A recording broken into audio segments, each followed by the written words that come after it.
Te convido a abrir a sua Bíblia, Isaías capítulo 5.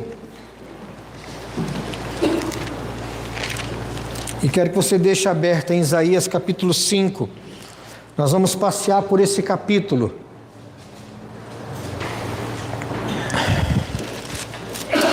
E também pelo capítulo 6. Nós vamos ouvir os dois capítulos hoje. Não se preocupe, o texto é grandão, mas o sermão não vai ser proporcionalmente do mesmo tamanho não, tá? Pode ficar tranquilo, pelo menos esse é o plano. Isaías capítulo 5, Isaías capítulo 6. Queridos irmãos, Isaías é chamado de o Evangelho do Antigo Testamento. Isaías é descrito como um livro que claramente fala da vinda do Messias. No entanto, é um livro cheio de juízo. Do capítulo 1 ao capítulo 42, são muitas profecias de juízo. Do capítulo 43 até o 66, aí tem renovo, graça, as coisas vão acontecendo. Então, o livro é dividido em duas grandes partes. Isaías foi um profeta que era aquele profeta da alta sociedade. Isaías, ele era frequentador da corte real. Isaías teve um ministério de 40 anos. Ele profetizou de 740 antes de Cristo até o ano 700 até o ano 700. 40 anos. Isaías foi um profeta que viu coisas maravilhosas, como nós vamos ver aqui no capítulo 6. Mas apesar disso, Isaías também, apesar das profecias da vinda do Messias, maravilhoso conselheiro, príncipe da paz, pai da eternidade, também ele pegava pesado com Israel, pegava pesado com Jerusalém. Deus usou a boca de Isaías para trazer o povo de volta ao entendimento que estavam fazendo coisa errada. E o capítulo 5, o capítulo 6, no primeiro momento vai parecer que não tem nada a ver, mas são completamente ligados. E diz assim o capítulo 5 de Isaías, de 1 a 7. Agora cantarei ao meu amado o cântico do meu amado a respeito da sua vinha. O meu amado teve uma vinha num outeiro fertilíssimo. Sachou-a, limpou-a das pedras e a plantou de vides escolhidas. Edificou no meio dela uma torre e também abriu um lagar. Ele esperava que desse uvas boas, mas deu uvas bravas. Agora, pois, ó moradores de Jerusalém e homens de Judá, julgai-vos peço entre mim e a minha vinha. Que mais se podia fazer ainda a minha vinha que eu lhe não tenha feito? E como esperando eu que desse uvas boas, veio a produzir uvas bravas? Agora, pois, vos farei saber o que pretendo fazer a minha vinha. Tirarei a sua sebe é a cerca viva, para que a vinha sirva de pasto. Derribarei o seu muro para que seja pisada. Torná-la-ei em deserto. Não será podada nem sachada, ou seja, não vão carpir, não vão capinar. Mas crescerão nela espinheiros e abrolhos. As nuvens darei ordem que não derramem chuva sobre ela, porque a vinha do Senhor dos Exércitos é a casa de Israel, e os homens de Judá são a planta dileta do Senhor. Este desejou que exercessem juízo, e eis aí quebrantamento da lei, justiça, e eis aí clamor.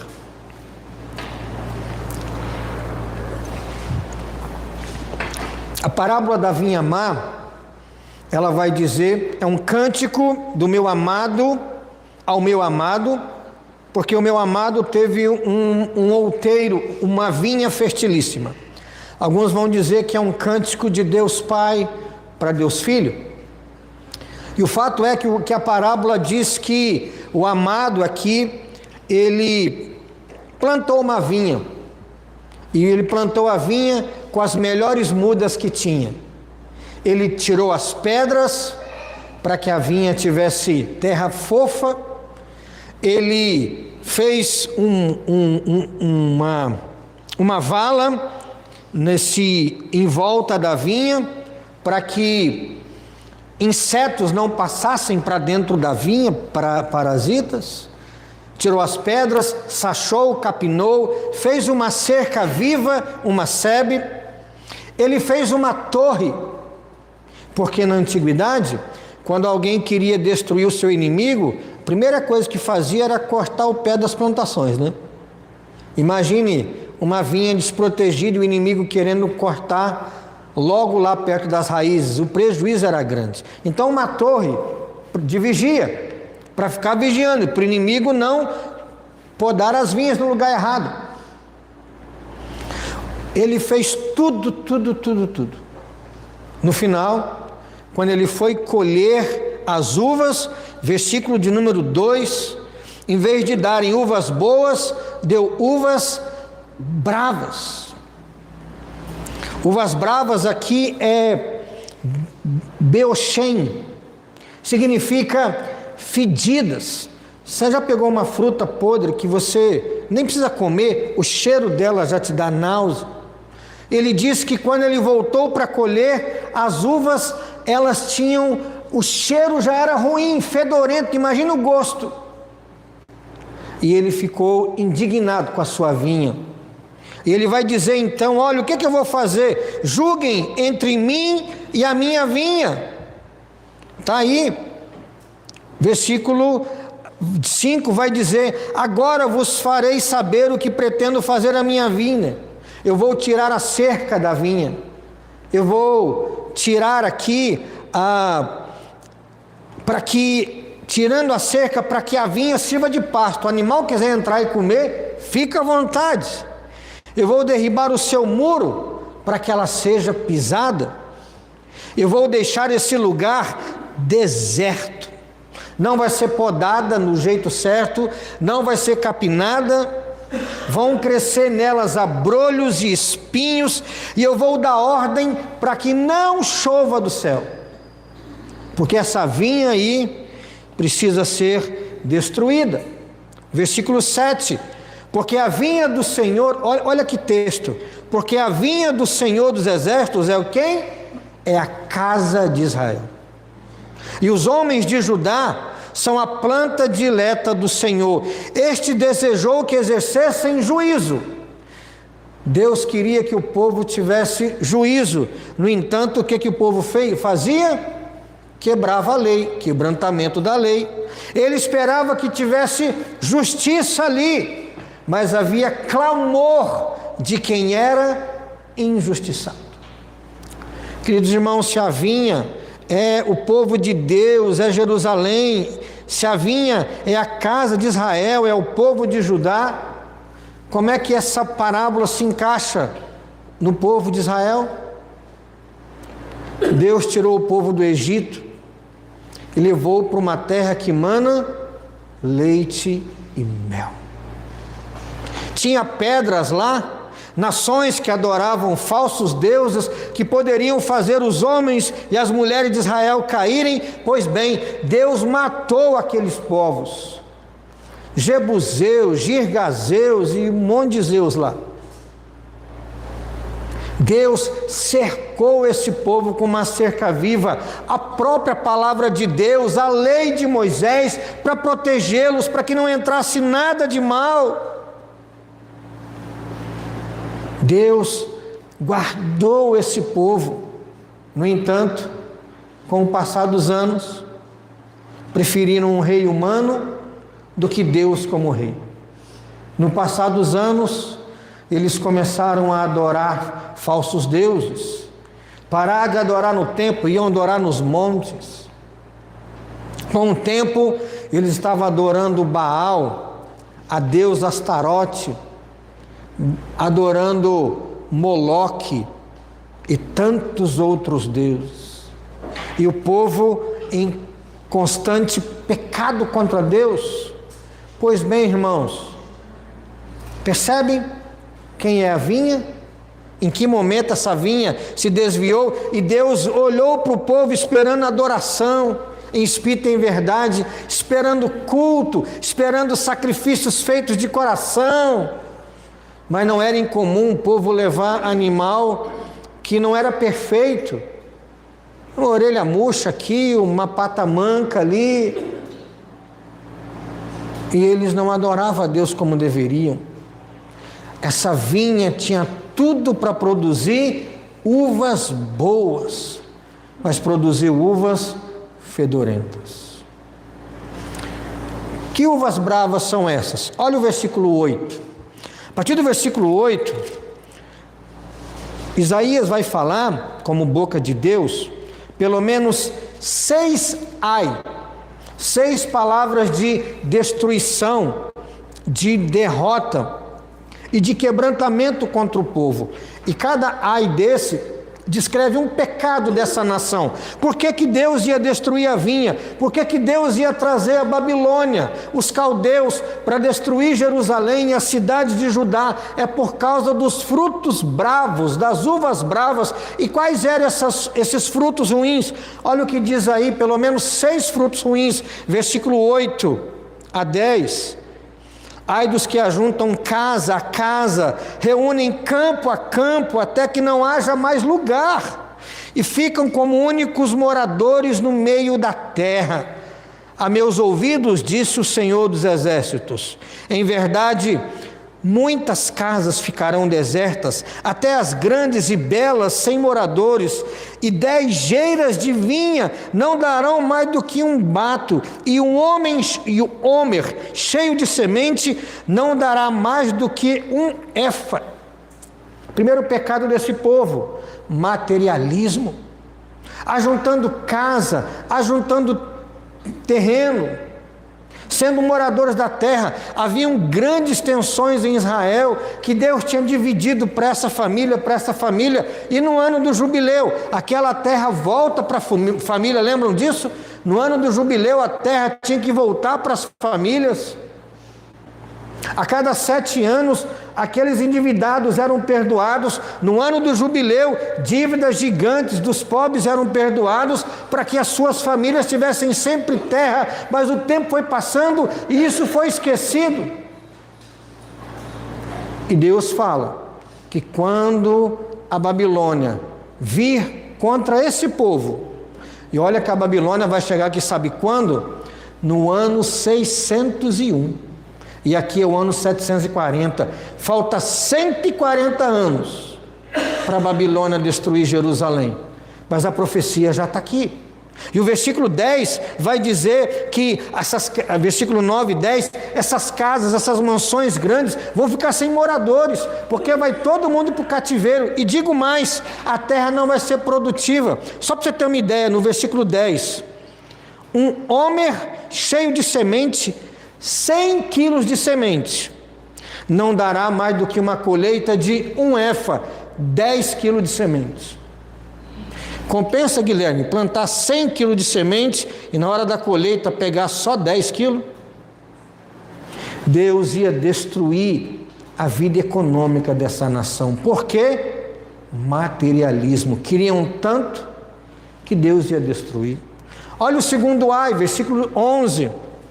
Ai dos que se levantam pela manhã e seguem a bebedice e continuam até a alta noite, até que o vinho os esquenta. Liras e harpas, tamborins e flautas e vinho há nos seus banquetes, porém não consideram os feitos do Senhor, nem olham para as obras das suas mãos. Portanto, o meu povo será levado cativo por falta de entendimento. Os seus nobres terão fome e a sua multidão se secará de sede.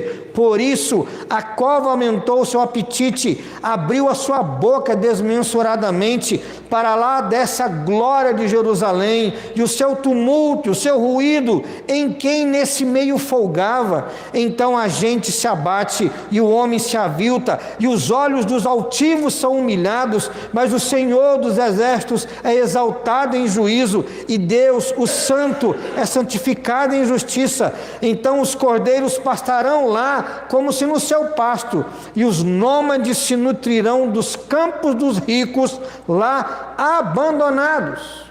O segundo ai é contra a gente que já acorda bebendo, e tem dinheiro, e faz festa, versículo 12, e bebe, e se regala, vive como se não existisse amanhã, e tem banquete, tem tamborim, tem flauta, e tem axé, e tem pagode, tem sertanejo, não para a glória de Deus, mas bebendo, destruindo o próprio corpo, sem considerar o próximo, sem considerar que são criaturas de Deus e deveriam viver para a glória de Deus.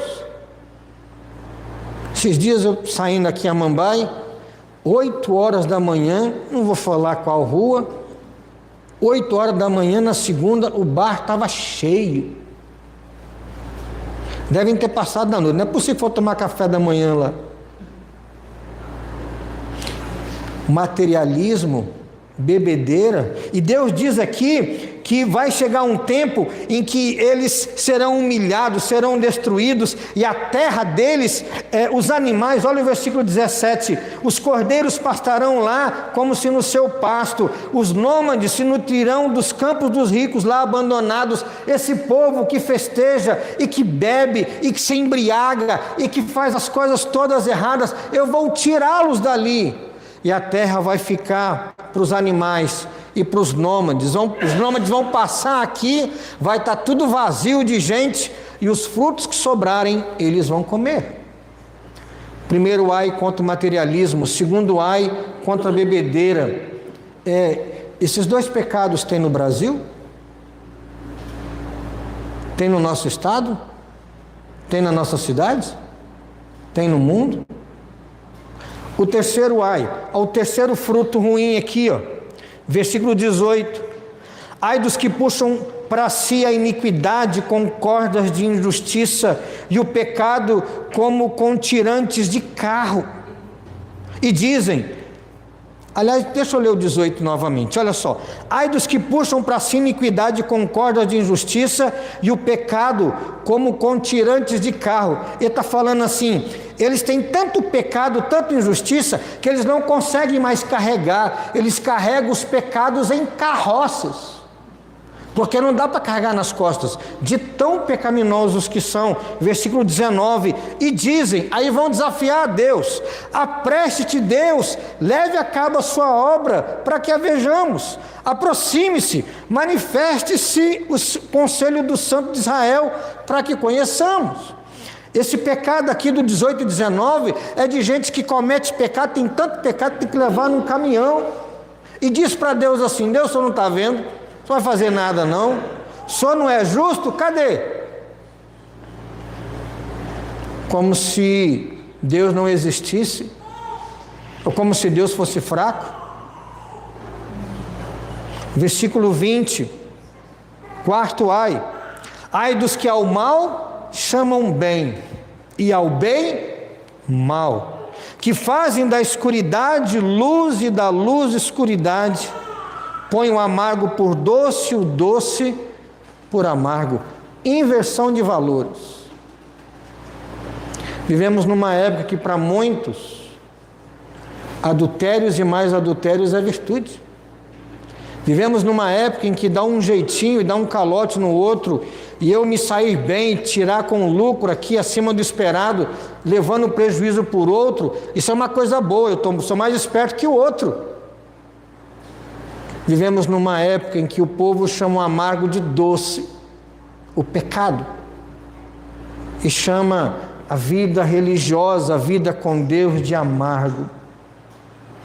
Eles faziam isso aqui. Tem esse tipo de pecado no nosso meio, no nosso país? Quinto ai, versículo 21, ai dos que são sábios aos seus próprios olhos e prudentes em seu próprio conceito, Ai dos que são heróis para beber vinho, aliás, versículo 21, ai dos que são sábios aos seus próprios olhos e prudentes em seu próprio conceito. Queridos irmãos, gente que se acha inteligente, se acha sábio, você já deve ter visto, se abrir rede social aí, do YouTube ao TikTok, o que tem de gente aconselhando e não fala coisa com coisa, se achando sábio, se achando inteligente, mas são tão tolos. Aliás, há uma máxima que diz que quanto mais uma pessoa é ignorante sobre um assunto, mais ela acha que sabe sobre aquilo. Diz que tem gente dando palpite em coisas que nunca nem viu. Versículo 22, ai dos que são heróis para beber vinho e valentes para misturar bebida forte, os quais por suborno justificam o perverso e ao justo negam justiça. Pelo que como a língua de fogo consome o restolho e a erva seca se desfaz pela chama, assim será a sua raiz como podridão e a sua flor se esvaecerá como pó, porquanto rejeitaram a lei do Senhor dos Exércitos e desprezaram a palavra do Santo de Israel. O último ai é contra os magistrados, os juízes de Israel, de Judá, que em vez de fazer justiça com aquele que merecia justiça, era injusto. Esses magistrados eram valentes para beber bebida forte. Bebida forte na Bíblia geralmente é cerveja, não vinho. Mas também valentes para beber, heróis para beber vinho. Aceitam suborno para justificar o perverso e o justo negam justiça. Magistrados corrompidos, interesseiros, valentes para o mal. Esse pecado tem no nosso país, de magistrados que se vendem, que são valentes para algumas coisas, mas que diante de alguns poderosos abaixam a cabeça. Olha o que diz o versículo 25, diante desse quadro, desses pecados, dessas uvas bravas, uvas amargas, uvas fedidas, olha o que diz o 25 em diante: por isso se acende a ira do Senhor contra o seu povo, povo contra o qual estende a mão e o fere, de modo que tremem os montes e os seus cadáveres são como monturo no meio das ruas. Com tudo isto não se aplaca a sua ira, mas ainda está estendida a sua mão. Deus vai acender a ira dele. Ele até falou antes, as covas vão ser abertas, os donos de... Quem vai prosperar aqui é dono de cemitério, porque muita gente vai morrer, muita gente vai ser destruída, os cadáveres vão se tornar monte nas ruas. Quando os caldeus invadiram Jerusalém, queimaram as portas, derrubaram os muros, foi uma correria, uma desgraça. Versículo 26, ele, Deus, arvorará o estandarte, a bandeira, o bastão para as nações distantes, e lhes assobiará para que venham da extremidade da terra e venham apressadamente. Quem é que vai chamar as nações para destruir Judá? Deus, por causa do pecado da nação. Versículo 27, e esses exércitos? Não há entre elas, nessas nações, cansado, nem quem tropece, ninguém tosqueneja, nem dorme, não se lhe desata o cinto dos seus lombos, nem se lhe corrompe as sandálias, das sandálias a correia. Esses exércitos, quando virá, serão tão poderosos, que as sandálias não vão arrebentar, a roupa vai estar impecável, um exército marchando, tudo certinho e tudo dando certo. E não é o povo de Israel, é o povo que vai ser trazido para destruir Jerusalém. Versículo 28, as suas flechas são agudas e todos os seus arcos retesados, as unhas dos seus cavalos dizem-se de pederneira. Muitos cavalos na antiguidade eram colocados algumas coisas nas patas. Quando eles cavalgavam à noite e a pata do cavalo, como pederneira, batia nas pedras do chão, saía faísca, né? Quem olhasse de longe já imaginavam que essas nações vinham montados em cavalos de fogo. As rodas dos seus carros, finalzinho do 28, um redemoinho. Tantos carros, tantas rodas giram tão rápido que parece que o vento dessas rodas vão derrubar a gente. É esse exército, é essa nação que Deus vai trazer para destruir Jerusalém. Por quê? Porque Jerusalém tinha tudo para dar uvas boas, para servir a Deus, e deu as costas para Deus. Versículo 29, o seu rugido, o rugido dessa nação que vem para destruir Jerusalém, é como o do leão, rugem como os filhos de leão, e rosnando arrebatam a presa e a levam, e não há quem a livre. Bramam contra eles naquele dia, como o bramido do mar. Se alguém olhar para a terra, eis que só há trevas e angústia, e a luz se escurece em densas nuvens. Esse exército virá e vai gritar contra Jerusalém. E o grito vai ser como o bramido das ondas, vão assustar. Pecado, quando deveria haver santidade. Injustiça, quando deveria haver justiça. Materialismo, bebedeira, desafios contra Deus, suborno, uma nação lotada de pecado. E na parábola da vinha, o que ele disse? Julguem entre mim e a minha vinha. O que eu vou fazer com a minha vinha? Eu vou destruir tudo. E então vem o capítulo 6 de Isaías, um dos capítulos de Isaías mais conhecidos.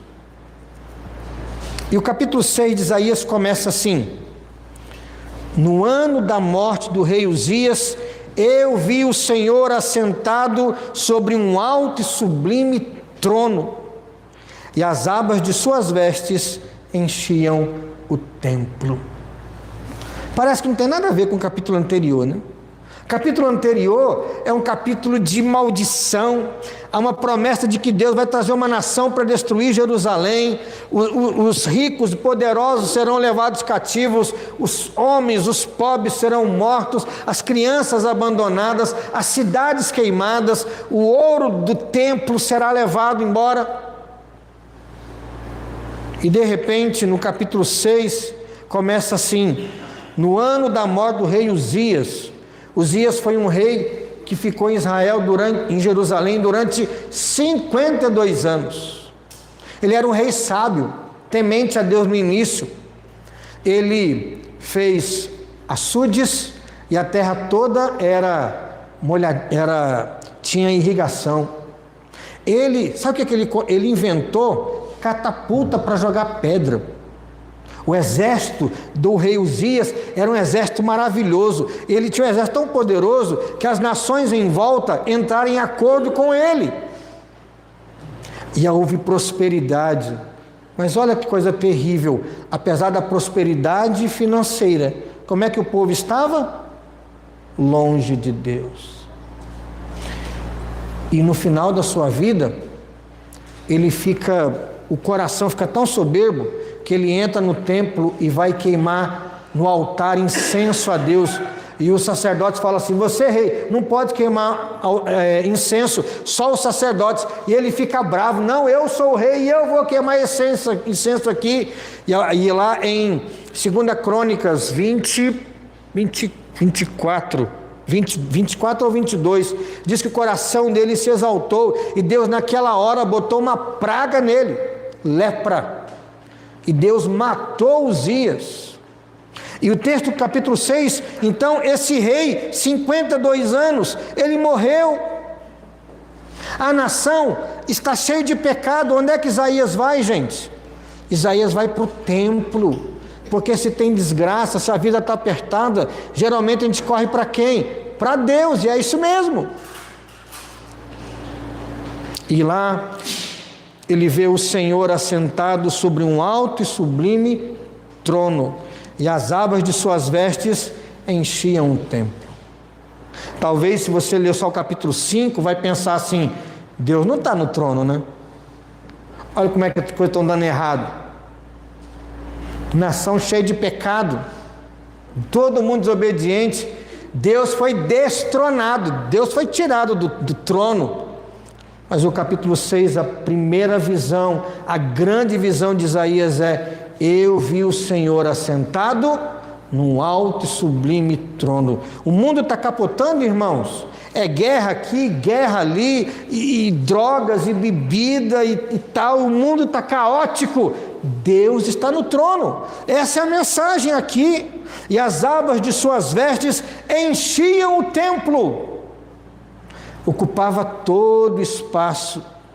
Versículo 2: serafins estavam por cima dele, cada um tinha 6 asas, com 2 cobriu o rosto, com 2 cobriu os seus pés, e com 2 voavam. 6 asas para adorar a Deus, e 2 asas para voar e obedecer a Deus. A gente sempre adora mais do que trabalha, porque a nossa salvação não é pelas obras, é pela graça de Deus. Versículo 3: e clamavam uns para os outros, dizendo: Santo. E o outro dizia: Santo. E o outro dizia: Santo é o Senhor dos exércitos, toda a terra está cheia da sua glória. Eu lembro que meu professor, reverendo Ludigeri, foi meu professor de teologia, esse é o nome da matéria, teologia contemporânea, alguma coisa assim. E ele dizia que santo, santo, santo, não é porque é trindade simplesmente, mas a ideia é que ao declarar que Deus é santo, dentro da santidade, você coloca todos os atributos de Deus. Porque os anjos poderiam variar, né? Um fala santo, e o outro grandioso, e o outro misericordioso, e o outro inefável, ia acabar o vocabulário dos anjos e não falar tudo que Deus é. Então a ideia é que dentro de todos os atributos de Deus, eles ficam debaixo dessa palavra santo. Deus é completamente separado, Deus é transcendente.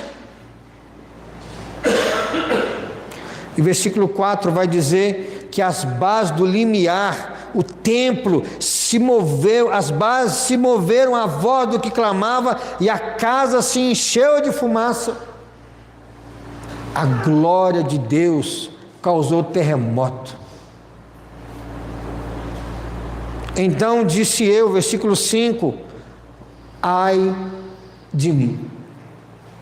Ai. Mas no capítulo 5, o ai é dito para quem? Para os pecadores. O ai é dito para quem? Para quem está andando longe de Deus. O ai é dito para quem? Para quem vai receber juízo de Deus. Mas quando Isaías vê a glória de Deus e vê os anjos, o que ele diz de si mesmo? Ai de mim. Eu estou destruído, eu estou acabado. Por quê? Porque sou homem de lábios impuros. Habito no meio de um povo de impuros lábios, e os meus olhos viram o Rei, o Senhor dos exércitos. Quando Isaías vê aquela visão espiritual, obviamente aqui, uma dimensão que a gente não conhece, né? Vê a glória de Deus, ele vê o Senhor sentado no alto sublime trono, as abas de suas vestes enchendo o templo, serafins voando. Ele diz: ai de mim, porque eu vi o Senhor, eu vi a glória do Senhor. Ai de mim, eu sou tão pecador quanto esse povo aí. Toda vez que você vê na Bíblia alguém se encontrando com Deus, ele não fica assim: que bom, Jesus, que você está aqui. Não. Toda vez que na Bíblia alguém tem um encontro com Deus, ele fica desterrado. Manoá, pai de Sansão e sua esposa, quando o anjo do Senhor fala que eles vão ter um filho e tem as regras, quando o anjo sobe para o céu, na fumaça do holocausto oferecido a Deus, Manoá fala assim: nós vamos morrer, mulher, porque nós vimos Deus. Quando Ezequiel tem uma visão de Deus, ele cai no chão como morto. Quando os discípulos têm uma pesca maravilhosa, e aliás, passaram a noite pescando, não pescaram nada, Jesus chega e fala assim: joga ali do lado direito. E eles jogam a rede, e quando eles puxam a rede, tem tanto peixe, tanto peixe, tanto peixe, que os barcos quase afundam. O que é que os discípulos falam com Jesus? Jesus, que bom, dá um abraço aqui. Pedro fala assim: Senhor, sai daqui, se afasta, porque eu sou pecador. No monte da transfiguração, desce Moisés e Elias para se encontrar com Cristo, e o rosto de Jesus brilha, suas vestes começam a brilhar, e o que é que Pedro, Tiago e João fizeram imediatamente? Se jogaram no chão como se estivessem mortos. A glória de Deus apareceu para Saulo, e ele caiu no chão. Ouviu uma voz do Senhor dizendo: Saulo, Saulo, por que você me persegue? Ele sai dali cego, até que um homem de Deus vem, ora, e ele é curado. João, na ilha de Pátimos, vê Deus lá no capítulo 1, e o que ele faz? Ele vê Jesus, cabelos brancos, olhos como chamas de fogo, uma espada saindo da sua boca. Não devia ser uma visão muito bonita, não.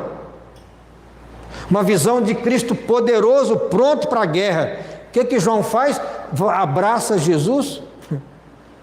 Ele cai no chão quase como morto. Eu estou dizendo isso, irmãos, porque há tantas igrejas em que as pessoas saem falando: não, eu vou lá porque lá hoje eu vou ver a glória de Deus. Eu vejo Deus em tudo. Não vê não.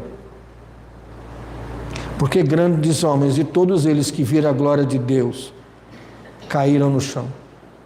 Quando Isaías percebe a glória de Deus, ele fala: ai de mim. É por isso que no versículo de número 6, então, diz assim: então um dos serafins voou para mim, trazendo na mão uma brasa viva que tirara do altar com uma tenaz. Com a brasa tocou a minha boca e disse: eis que ela tocou os teus lábios, a tua iniquidade foi tirada e perdoado o teu pecado. Queridos irmãos, o perdão dos nossos pecados, ele só vem a partir do altar.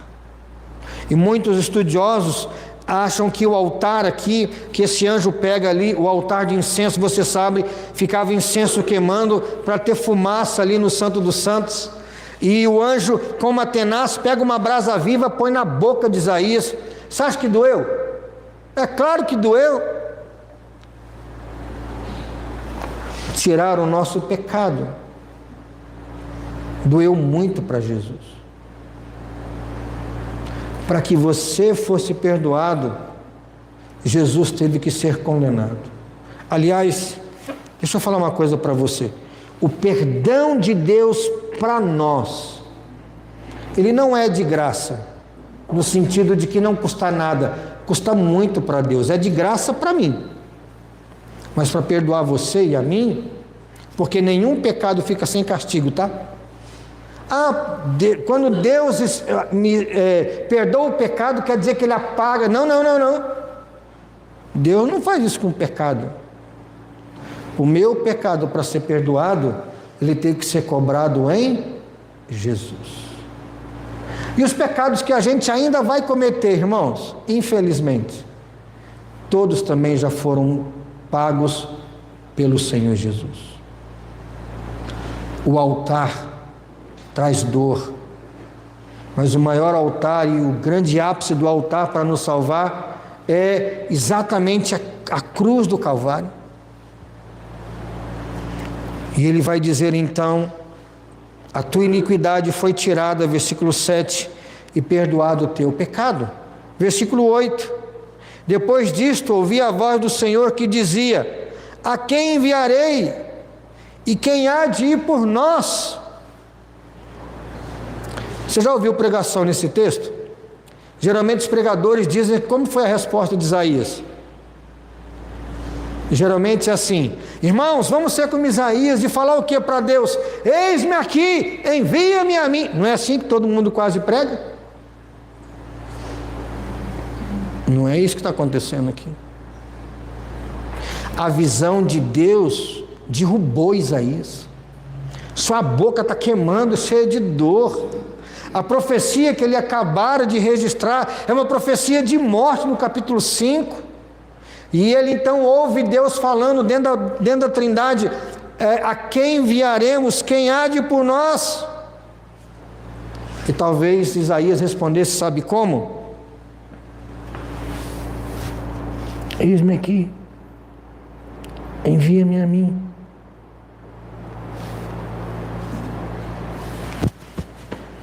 Estou vivo. Ele não responde gritando na frente: Deus pode me enviar, não. Ele responde quebrantado.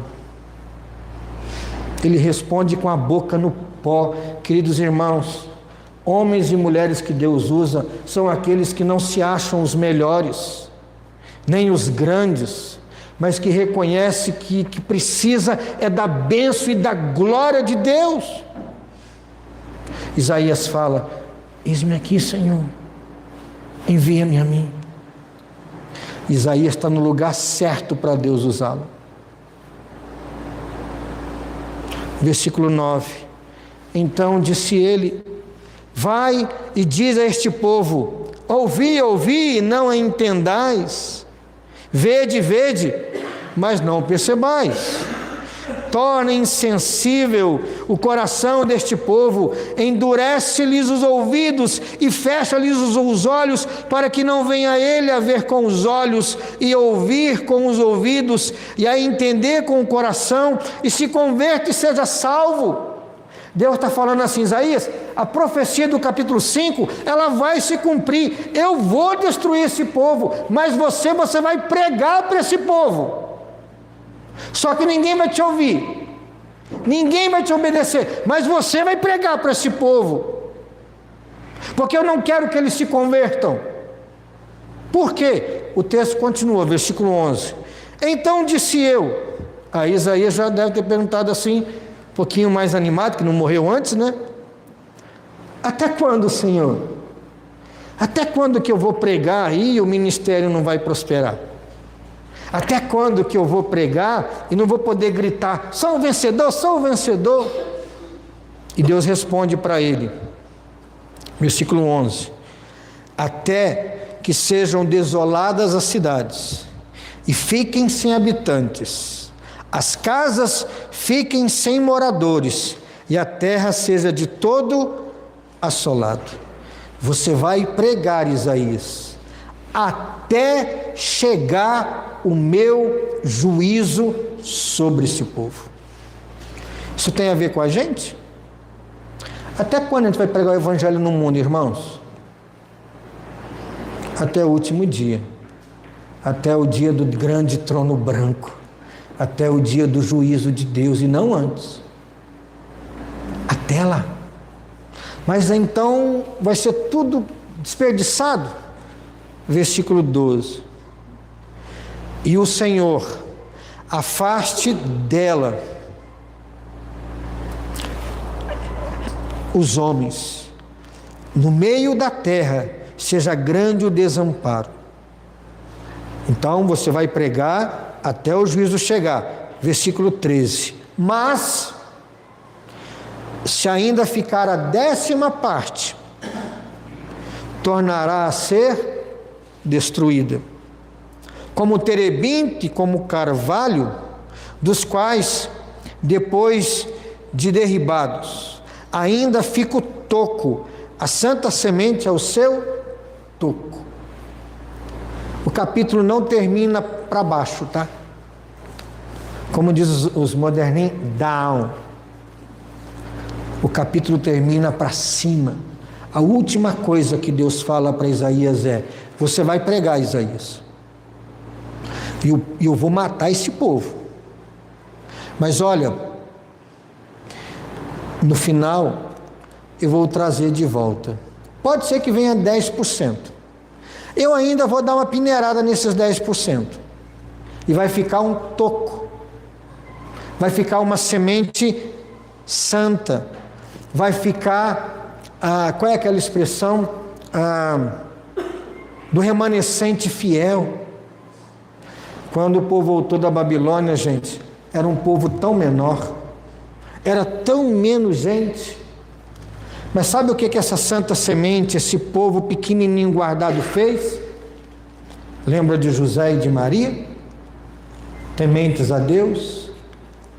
Lembra de Isabel e de Zacarias, pais de João Batista? Lembra de Ana e Simeão, que estavam no templo e viram Jesus recém-nascido? Quando Jesus nasce em volta dele. Haviam homens e mulheres que eram um remanescente fiel. Deus não destruiu tudo, mas um remanescente fiel foi guardado pelo Senhor. E desse remanescente fiel nasceu um toco. Como diz o capítulo 11, do tronco de Jessé sairá um rebento e das suas raízes um renovo. E hoje, irmãos, eu não sei quantas pessoas estão salvas hoje. Não sei. João disse que ele viu lá para o céu lá e tinha uma multidão louvando a Deus que ninguém podia numerar. Mas se há um remanescente fiel hoje, que prega e trabalha para Jesus brotar no coração das pessoas através da fé nele, que você e eu façamos parte desse remanescente fiel. Que diz para o Senhor: Senhor, eis-me aqui. Eu não vejo nada em mim não, Senhor, mas se o Senhor quiser, pode me usar. E Deus nos usa. E Deus nos abençoa. E a partir desse momento, Isaías se tornou um outro tipo de profeta. Até o capítulo 4, está sempre assim. Palavra do Senhor que veio para Isaías a respeito de Jerusalém. Palavra do Senhor que veio para Isaías a respeito de Judá. Palavra do Senhor que veio Depois do encontro com Deus, você vai encontrar diversas vezes assim: veio a palavra do Senhor a mim. Uma visão da glória de Deus nos faz homens e mulheres prontos para pregarmos o Evangelho com fidelidade. Até quando, gente? Até o último dia. Até o dia do juízo final. Vamos orar? Fecha os olhos. Santo Deus, muito obrigado pela Tua graça que nos é concedida através da riqueza infinita da Tua palavra. Que, olhando para a Bíblia, possamos ver Jesus, encontrar Jesus, e esse encontro com Jesus mude a nossa vida. Deus, sabemos que para nos perdoar, grande obra foi feita, e nós pela fé tomamos posse dessa obra para a nossa vida. Que não sejamos infiéis, que não sejamos, ó Pai, dessa lista de gente cheia de pecado, do materialismo à soberba, da bebedice à ganância. Que sejamos contritos de coração, que o nosso lugar seja como o lugar de Isaías, na presença do Senhor. Nos dê Tua graça, nos dê o Teu amor, e fortaleça a nossa vida hoje e sempre. E que ao pregarmos o Evangelho, que o remanescente fiel, que o povo escolhido do Senhor espalhado pela terra e na nossa cidade, sejam salvos por Ti, e junto conosco Te adorem em espírito e em verdade. Pedimos isso a Ti, Pai, no nome de Jesus. Queridos irmãos, que a graça do nosso Senhor Jesus Cristo, o amor de Deus, nosso eterno Pai, e as consolações do Espírito Santo repousem sobre nós, Igreja de Jesus, hoje e eternamente. Amém e amém.